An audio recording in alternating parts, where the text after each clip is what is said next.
Can we build a Bladesinger Wizard from D&D in Elden Ring? Absolutely. But is it any good? Check this out.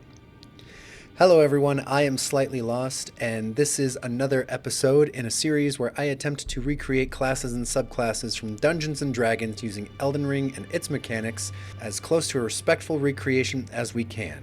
Without further ado, let's get into the build. So if you've never played D&D before, wizards are the epitome of spellcasters. The Bladesinger, however, turns that narrative on its head and turns them into a sword-wielding frontrunner. With the way HP is determined in D&D, this makes it more of a glass cannon, someone who is meant to be in the thick of it but definitely shouldn't be. Thanks to how HP works in Elden Ring, though, we can be a little less glass-like. To start off, we'll be picking the Prisoner starting class. This starts us off with a decent amount of mind, dexterity, and intelligence, all of which we're definitely going to need for this build. By level 50, you'll want 25 Vigor, 17 Mind, 25 Endurance, 12 Strength for the shield we intend to use, 14 Dexterity, and 20 Intelligence. This spreads us a little thin in the beginning, but gets us started towards everything we want. At level 100, you'll have 45 Vigor, 20 Mind, 35 Endurance, 22 Dexterity, and 30 Intelligence.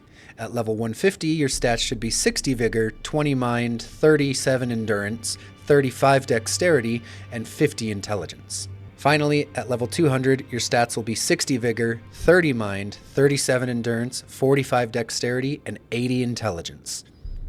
This will give us a nice amount of HP and FP, and the spells we'll be using don't use all that much stamina. Plus, our weapon and spells benefit from both Dexterity and Intelligence. 45 Dexterity in particular was chosen to give us the fastest casting speeds possible. In terms of equipment, we'll be using the Rapier with the Magic Affinity and the Carrion Grandeur Ash of War, and the Carrion Glintblade Staff for casting our spells. Additionally, we'll also have the Blue-Gold Kite Shield with the Carrion Retaliation Ash of War to allow us to block all attacks and parry spells. Our talismans are giving us the cannon half of the glass cannon concept from the source material. First and foremost, we have the Graven Mass Talisman that increases the potency of our sorceries by 8%. Secondly, we have the Ancestral Spirit's Horn that restores 3 FP upon defeating enemies. In our third slot, we have the Cerulean Amber Medallion +2, or +3 if you have the DLC. Last, but certainly not least, we have the Magic Scorpion Charm that increases our magic damage by 12%, but increases our damage taken by 10%, a small price to pay.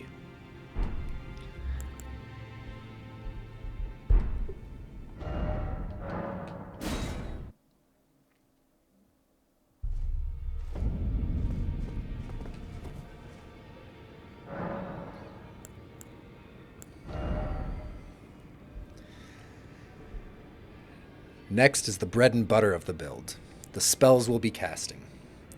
Carrion Slicer is one of the cheapest spells that we can find and comes out lightning fast.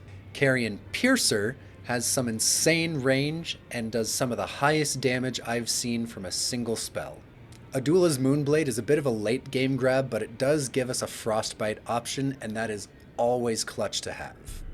Finally, the Piece de Resistance, Gavel of Haima, one of the most fun spells to use.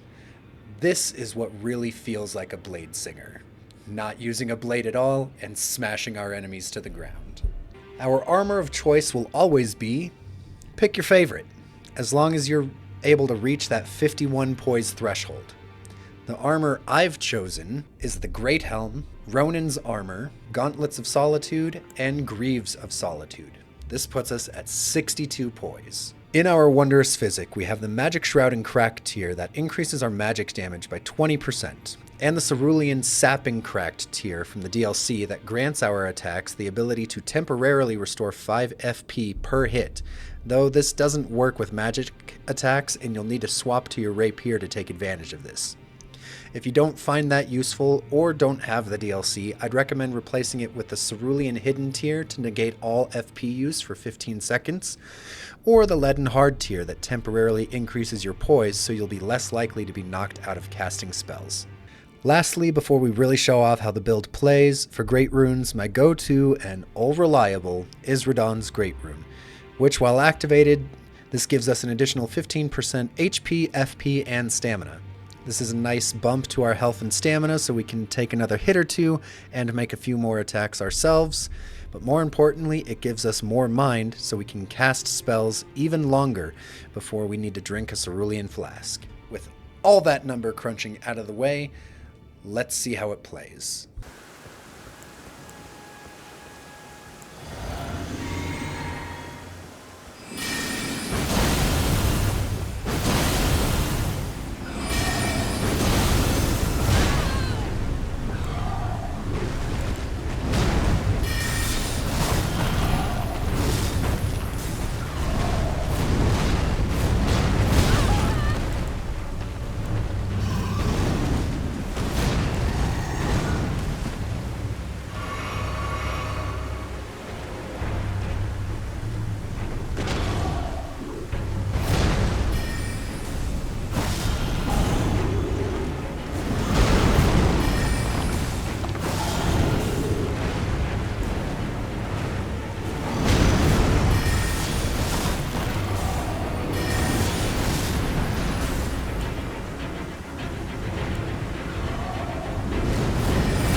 And that is how you make a Bladesinger Wizard from D&D in Elden Ring.